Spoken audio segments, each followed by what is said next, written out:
আজকের recipe chicken রেজাল্লা, খুব অল্প উপকরণ দিয়ে। মাংসর মধ্যে প্রথমে টক দই দিয়ে দিলাম 4-5 চামচ মতো।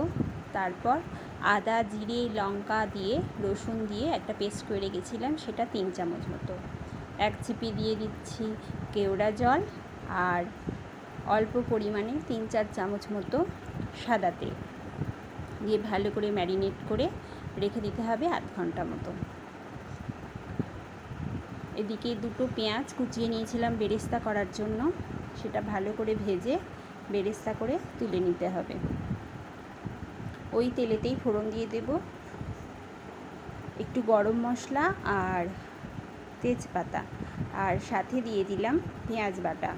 পেঁয়াজটা আমি দুটো পেঁয়াজ একটু গরম জলে সেদ্ধ করে নিয়ে তারপরে তুলে বেটে নিয়েছিলাম, যাতে কাঁচা গন্ধটা না থাকে। আর এর মধ্যে দিয়ে দিয়েছিলাম তেলের মধ্যে একটা জিনিস দেখাতে ভুলে গেছি, 1 চামচ ঘি দিয়ে দিয়েছিলাম যাতে ফ্লেভারটা ভালো হয়। অ্যাড করে দিলাম, পেঁয়াজটা ভাজা হয়ে এসেছিলো, অ্যাড করে দিলাম ম্যারিনেট করা চিকেনটা। এবার ভালো করে একটু নাড়তে হবে, এবং যেহেতু দই দেওয়া আছে তাতে জল ছেড়ে যায়। অল্প করে স্বাদ অনুযায়ী নুন দিয়ে দিলাম, দিয়ে একটুখানি ভালো করে নাড়াচাড়া করে জল ছেড়ে দিলে ঢাকা দিয়ে একটু কমিয়ে রেখে দেবো, যাতে চিকেনটা সেদ্ধ হয়ে যায়। খুব সহজে এবং খুব তাড়াতাড়ি হয়ে যায়। খানিকক্ষণ পরে 5 মিনিট পর খুললেই দেখা যাবে চিকেনটাও সেদ্ধ হয়ে গেছে আর তেলও ছেড়ে দিয়েছে।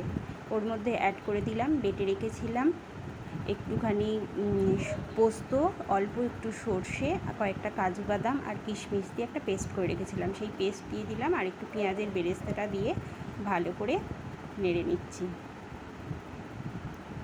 একদম ঘরোয়া উপকরণে কিন্তু স্বাদ ভীষণ ভালো হয়। আপনারা করে দেখবেন কেমন লাগে। প্রায় হয়েই এসছে, তেল ছেড়ে দিয়েছে, একদম কষা কষা। এবার হয়ে আসলে এর মধ্যে দিয়ে দেব 1 চিপি কেওড়া জল, 1 চামচ ঘি, তাতে ফ্লেভারটা একটু ভালো আসে। এটা একদম নিজের মতো করে করেছি, আর ওপর থেকে কিছুটা বেরেস্তা রেখে দিয়েছিলাম, সেটা ছড়িয়ে দিলাম। ব্যাস রেডি চিকেন